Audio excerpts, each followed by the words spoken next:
앞으로는 이런 일을 절대 행하지 말라 이렇게 경고를 했습니다. 이렇게 예수님께 말씀드리는 장면으로 오늘 말씀이 시작되어집니다. 근데 이제 요한이 예수님께 왜 이런 말씀을 드렸는지를 이해하기 위해서는 오늘 본문 앞에 있었던 어떤 사건을 먼저 살펴볼 필요가 있습니다. 얼마 전에 우리가 함께 살펴보았던 것처럼 예수님께서 베드로와 야고보, 요한 이 세 명의 제자들을 데리고 변화산에 올라가셨습니다. 그런데 이제 그때에 어떤 사람이 산 아래에 남아있던 나머지 9 제자들에게 찾아와서는 귀신에 들린 자기 아들을 고쳐달라고 간곡히 부탁을 하는 사건이 있었습니다. 근데 이제 그때 제자들은 그 아이에게 있던 귀신을 쫓아내지 못했습니다. 이 사건을 통해서 예수님의 제자라 할지라도 주님을 온전히 신뢰하지 않으면 무기력해질 수밖에 없구나, 이 사실이 드러나게 되었더랬습니다. 그런데 이제 그 일이 있고 얼마 지나지 않은 후에 그 제자들은 예수님을 따르지 않던 어떤 사람이 예수님의 이름으로 귀신을 쫓아내는 모습을 목격하게 되었습니다. 자기들은 그렇게 예수님을 가까이 따르면서도 하지 못했던 일을 자기들과, 즉 예수님을 따르지 않는 어떤 사람이 하고 있으니까 이 제자들 입장에서는 자존심이 상했을 것이고 마음도 몹시 불편했을 것입니다. 이에 제자들이 그 사람에게 너는 우리와 함께 예수님을 따르는 사람도 아닌데 왜 예수의 이름으로 귀신을 쫓아내느냐, 앞으로는 더 이상 이런 일을 행하지 말라, 이렇게 막아섰던 것입니다. 당시 이 제자들에게는 예수님의 이름으로 귀신이 떠나가고 또 귀신에게 고통받고 있는 영혼들이 예수님의 이름으로 자유를 누리는 것, 또 예수의 이름이 이리저리 증거되어지는 이런 일들에는 전혀 관심이 없었습니다. 예수의 이름이 복음이 선포되어지는데도 이들은 감사하지 않았고 기뻐하지 않았습니다. 단지 자기들이 하지 못한 일을 다른 사람이 했던 것에 대한 불편함과 시기심을 비롯해서 또 자기들과 함께하지 않는 사람은 주님의 일을 해서는 안 된다라는 배타적인 마음으로 앞으로는 이런 일을 하지 말라, 그 사람을 막아섰던 것입니다. 그리고 나서 이제 요한은 자기들이 했던 그 일들이 주님으로부터 칭찬 들을 만한 좋은 일이다라는 생각에 예수님께 자랑스럽게 보고를 드렸던 것입니다. 근데 이제 오늘 말씀해 보시면 요한의 그 이야기를 전해 들었던 예수님께서 제자들이 지금 무엇을 잘못 생각하고 있었는지를 가르쳐 주심을 통해 제자들뿐만이 아니라 오늘날을 살아가고 있는 우리들이 걸어가야 될 참된 제자의 길이 어떠한 것인지를 가르쳐 주셨는데요, 그와 관련된 말씀들을 조금 더 자세히 살펴보면서 하나님께서 주시는 은혜를 나누어 보겠습니다. 이 시간 가운데도 말씀을 깨닫는 지혜와 하나님께서 나에게 주시는, 나를 위해서 준비해 놓으신 새로운 은혜를 받아 누리시는 귀하고 복된 시간 되시기를 주님의 이름으로 축원합니다. 자, 우리 오늘 본문 39절 40절 말씀 같이 한번 읽어보겠습니다. 39절 40절 말씀입니다. 예수께서 이르시되 금하지 말라, 내 이름을 의탁하여 능한 일을 행하고 즉시로 나를 비방할 자가 없느니라. 우리를 반대하지 않는 자는 우리를 위하는 자니라. 아멘. 자, 무슨 말씀입니까? 그냥 간단하게만 말씀을 드리면 예수님과 그 제자들, 그들과 함께하지 않더라도 그가 예수님의 이름으로 능력을 행하면 그런 사람을 막아서지 말라, 이 말씀입니다.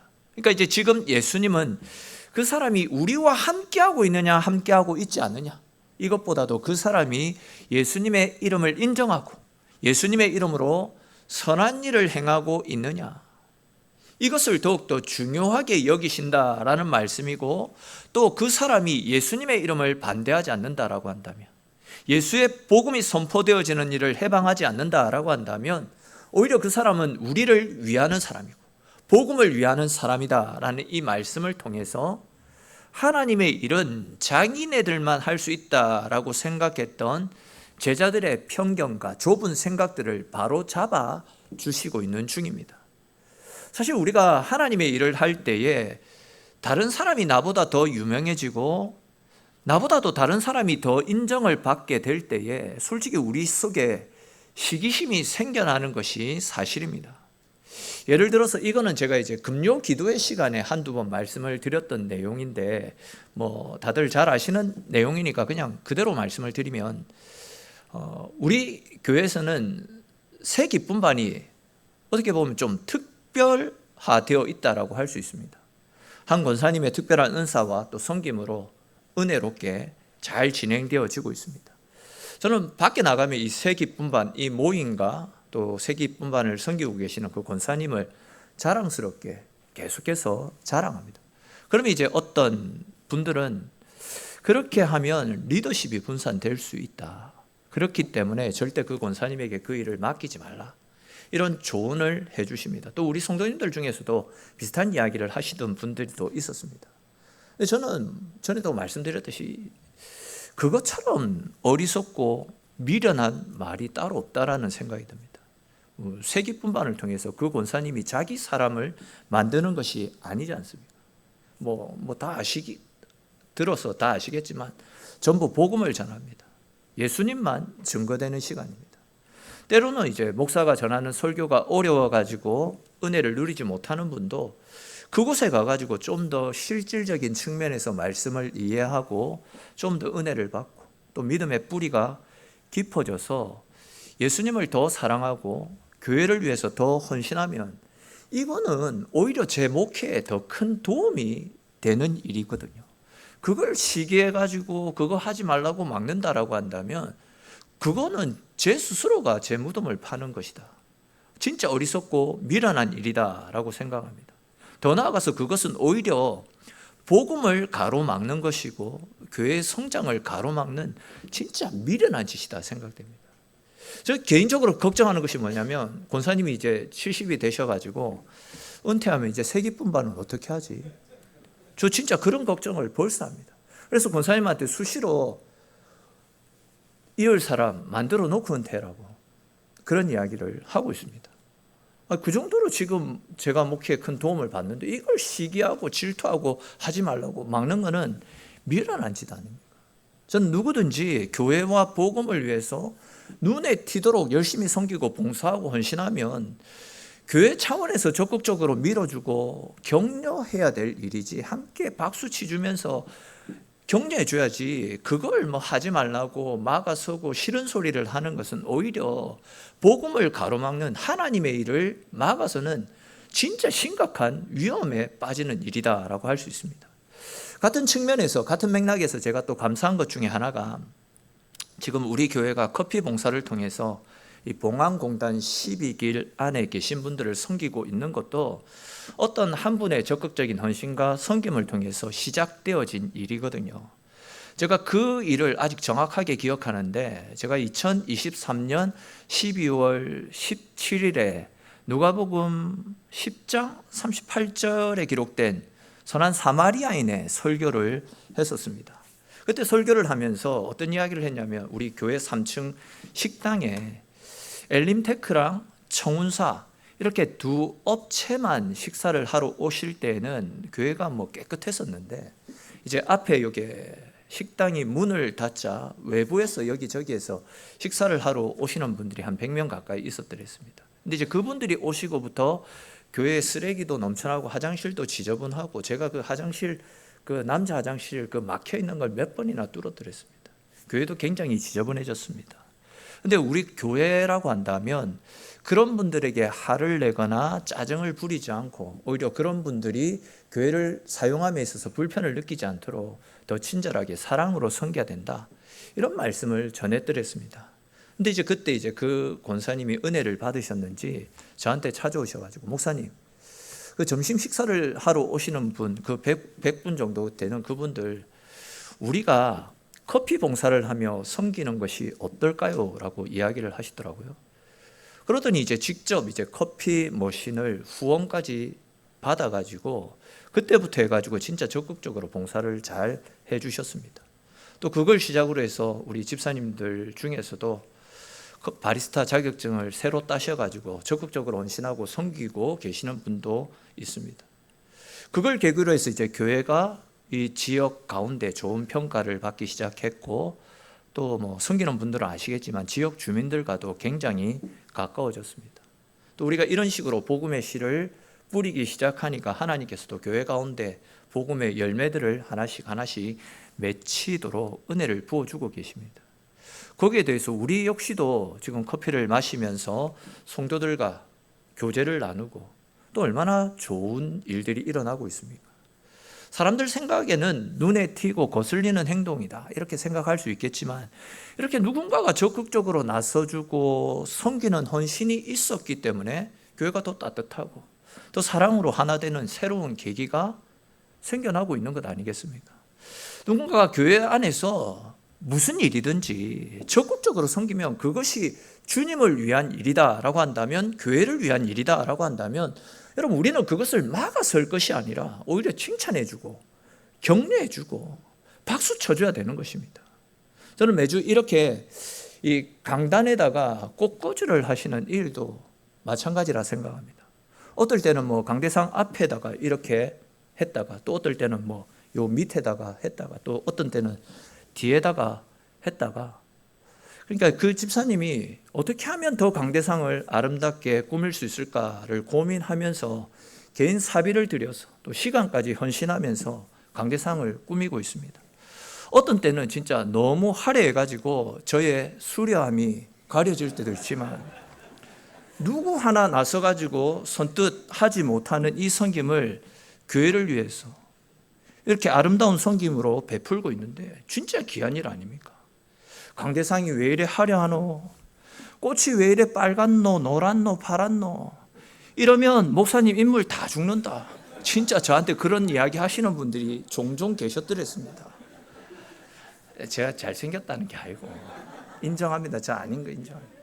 자, 아무튼 이런 말보다도 이런 섬김을 실천하는 분이 교회에 계시고 또 이 섬김이 교회의 예배를 또 교회를 더 빛나고 아름답게 건강하게 세워가는 귀한 섬김이다라는 사실에 우리는 감사할 수 있어야 된다라는 겁니다. 이 밖에도 많은 성도들이 진짜 열심을 다해서 교회를 잘 섬기고 계신데 그런 섬김이 하나님을 위한 일이고 교회를 위한 일이다라고 한다면 내 생각과 다르다 할지라도 우리는 적극적으로 돕고 적극적으로 협력하고 적극적으로 그 일에 함께 동참할 수 있어야 됩니다. 다들 잘 아시는 대로 하나님의 일을 할 때에 누가 더 유명해지고 누가 더 많은 인정을 받느냐, 누구 이름이 더 드러나느냐, 이것이 중요한 것이 아닙니다. 중요한 것은 우리의 섬김을 통해서 예수님의 이름이 높임을 받고 한 영혼이 살아나고 그 섬김을 통해서 교회가 더욱더 건강하게 은혜롭게 세워져 가는 것, 그것이 더 중요한 일 아니겠습니까? 그러므로 여러분, 다른 사람의 섬김이 나보다 더 돋보인다라고 하더라도 그것 때문에 시기하거나 질투하지 마십시오. 오히려 그 사람을 축복하고 격려해서 그 사람이 더 교회를 잘 섬길 수 있도록 기꺼운 마음으로 힘을 보태줄 수 있어야 됩니다.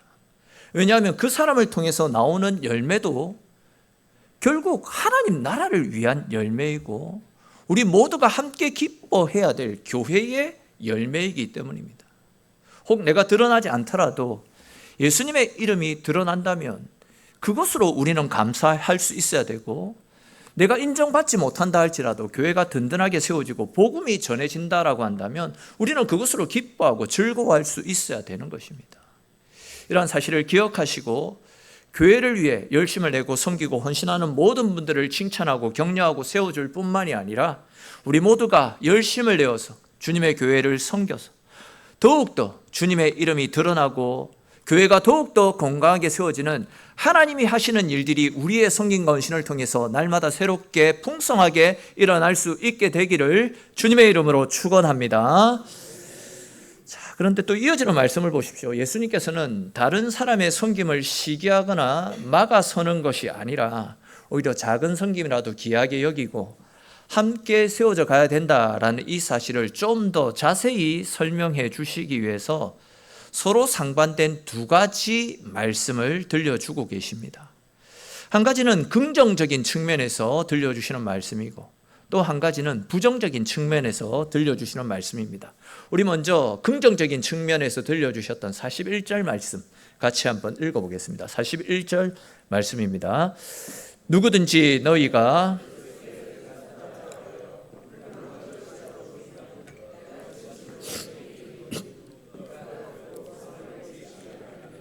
아멘. 자, 이 말씀에서 예수님은 주님을 위해 섬기는 사람에게 베푸는 작은 도움, 작은 섬김까지도 하나님은 잊지 않고 다 기억하신다라고 말씀하고 있습니다. 비록 그 섬김이, 그 섬기는 사람에게 베푸는 호의가 냉수 한 그릇처럼 작아 보이는 것 같을지라도, 사람들 눈에 미천하고 보잘것없는 것처럼 보인다 할지라도, 주님을 위해서 섬기는 그 사람에게 베푸는 그 호의들은 주님께서 결코 잊지 않고 반드시 상급으로 갚아주시겠다, 이렇게 말씀하고 있습니다. 이 말씀을 앞에서 살펴본 내용과 연결해서 생각해 보면 교회를 세워가는 일들, 또 하나님 나라를 세워가는 일은 누가 더 잘하고 누가 더 인정받느냐, 서로 경쟁하듯이 할 것이 아니라, 내 이름을 드러내기 위해서 할 것이 아니라, 수고하고 섬기는 사람을 위해서 냉수 한 그릇과 같은 작은 도움이라도 베풀면서 서로 격려해주고 서로 위로해주면서 감사와 기쁨으로 그 일들을 감당해야 된다, 그 말씀입니다. 그렇게 할 때 하나님께서 그 작은 섬김도 기억하시고 하늘의 상급으로 풍성하게 채워주시겠다, 이렇게 말씀하고 있습니다. 또 이어지는 말씀에서는 이와는 반대되는 말씀으로 하나님의 일을 하는 사람들을 반대하고 실족하게 하는 사람들에 대해서 말씀을 주시는데, 우리 42절 말씀도 같이 한번 읽어보겠습니다. 42절입니다. 또 누구든지 나를 믿는 이 작은 자들 중 하나라도 실족하게 하면 차라리 연자 맷돌이 그 목에 매여 바다에 던져지는 것이 나으리라. 아멘. 자, 무슨 말씀입니까? 주님은 주님을 믿는 작은 자들에게 상처를 주고 넘어지게 만드는 자는 연자 맷돌을 목에다가 메고 바다에 던져지는 것이 오히려 더 나을 만큼 그 죄에 대한 하나님의 형벌과 책망이 크고 무서울 것이다, 이렇게 말씀하고 있습니다. 이제 이 말씀을 앞에서 살펴본 사건과 연결해서 생각을 해보게 되면, 자신들과 함께 하지 않는다라는 이유로 주님의 이름을 의지하는 사람을 함부로 판단하고 그가 하는 일들을 막아서는 행동과, 또 자기가 가지고 있는 기준과 어떤 생각들을 앞세워서 작은 자들의 믿음을 무너뜨리는 일을 주님은 결코 가볍게 여기지 않으신다, 이 말씀입니다. 여기에서 말씀하고 있는 이 작은 자들, 작은 자들이라는 말은 사람들에게 크게 인정받지 못하고 교회 안에서도 눈에 잘 띄지 않을 수는 있지만 예수님을 믿고 따르는 소중한 성도들을 이야기합니다. 주님은 그 한 사람의 믿음도 결코 가볍게 여기지 않으신다라는 겁니다. 제가 대신방을 하면서 또 지금 계시록 성경 공부, 또 직분자 성경 공부를 하면서 성도들과 나눔을 하다 보면 진짜 교회 안에서 눈에 잘 띄지 않는 분들인데, 진짜 우리 성도님들 중에서는 모르시는 그런 분들일 수도 있는데, 말씀을 나누다 보면 말씀을 알기 위해서, 하나님과 교제하기 위해서 목사보다도 더 열심히 신앙생활하는 분들이 계십니다. 말씀을 가까이 하고 말씀을 읽고 묵상하면서 한 말씀도 놓치지 않기 위해서 필사까지 하고, 그렇게 열심으로 하나님을 알아가는데 힘쓰는 분들이 많이 계십니다. 주님은 그런 분들을 결코 가볍게 여기지 않으신다라는 겁니다. 그러므로 여러분, 내 말과 행동으로 그 사람의 믿음을 뒤흔들거나 주님으로부터 멀어지게 만드는 일은 결코 작은 일이 아니다라는 겁니다. 종종 우리는 그만한 일로 상처를 받노, 이런 이야기를 하는데 이것이 아니다라는 겁니다. 내가 하는 말이 연약한 성도들을 시험에 빠뜨리고 넘어지게 할 만큼 내가 때때로 종종 악한 말을 내뱉는다라는 것이고, 살기가 있는 무서운 말들로 형제들을 자매들을 죽이는 말들을 하고 있다라는 겁니다. 그러면 내 말과 행동을 고쳐야 되는 것 아니겠습니까? 특별히 이제 먼저 믿은 사람들과 직분을 맡은 사람들은 이 말씀을 더욱더 무겁게 받아들일 수 있어야 됩니다. 먼저 믿었다라는 것은 다른 사람보다 높아졌다라는 뜻이 아닙니다. 교회와 성도들의 상황과 형편을 잘 알고 있기 때문에 그 연약한 성도들, 그 형편을 더욱더 붙잡아 줄 책임이 더욱더 커졌다라는 그런 의미입니다. 교회 상황과 형편을 더 잘 알고 있기 때문에 교회를 위해서 더 무릎 꿇고 기도하는 위치에 있다라는 그런 이야기입니다. 직분을 받았다라는 것도 내 생각과 내 판단을 앞세울 권리를 부여받았다라는 것이 아니라 다른 사람을 품고 세워주고 주님께로 가까이 나아올 수 있도록 도와주어야 될 책임이 하나님으로부터 주어졌다, 이런 뜻입니다.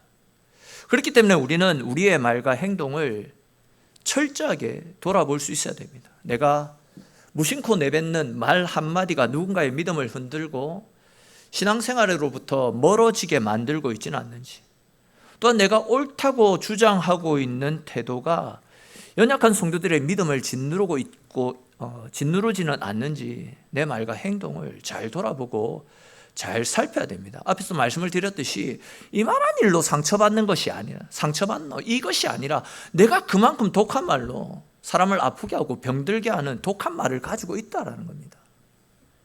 더 나아가서 우리는 상처를 주지 않는 것에 그쳐서는 안 되고 냉수 한 그릇과 같은 작은 격려와 위로를 베풀며 그 사람을 믿음으로 적극적으로 세워가는 일에도 힘쓸 수 있어야 된다는 겁니다. 간절히 바라기는 우리의 말과 행동이 다른 사람을 넘어뜨리는 걸림돌이 아니라 연약한 사람들을 붙잡아 줄 수 있는 든든한 디딤돌이 될 수 있기를 바랍니다.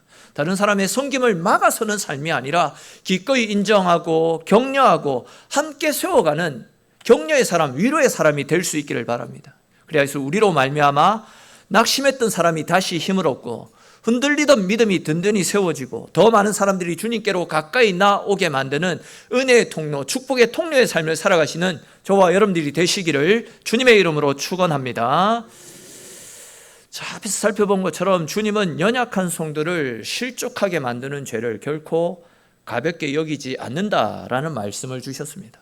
그런데 이제 이어지는 43절에서 47절까지 말씀해 보시면 다른 사람을 실족하게 만드는 문제에서 한 걸음 더 나아가서 우리 스스로를, 우리 자신을 죄에 빠뜨리는 것들을 어떻게 다루어야 되는지 그 문제에 대한 가르침도 함께 주십니다. 즉 예수님은 너희의 손이 너를 범죄케 하거든 찍어버리라 말씀합니다. 너희의 발이 너를 범죄케 하거든, 실족케 하거든 찍어버리라 이렇게 말씀합니다. 또 내 눈이 너를 범죄케 하거든 빼버리라 이렇게 말씀하고 있습니다. 물론 이 말씀은 실제로 눈과 발과 손을 제거해버리라 이런 뜻이 아닙니다. 죄의 문제에 대한 우리의 태도가 그만큼 단호해야 된다라는 사실을 가르쳐주고 있는 말씀입니다. 잘 아시는 대로 손과 발과 눈은 우리의 삶에서 없어서는 안 될 만큼 소중하고 중요한 것들입니다. 그런데 이제 주님께서는 그처럼 소중한 것이라 할지라도, 우리에게 없어서는 안 될 중요한 것이라 할지라도 그것이 우리를 계속해서 죄에 빠뜨리고 있다라고 한다면 단호하게 끊어내야 된다라는 것을 가르쳐 주시는 겁니다.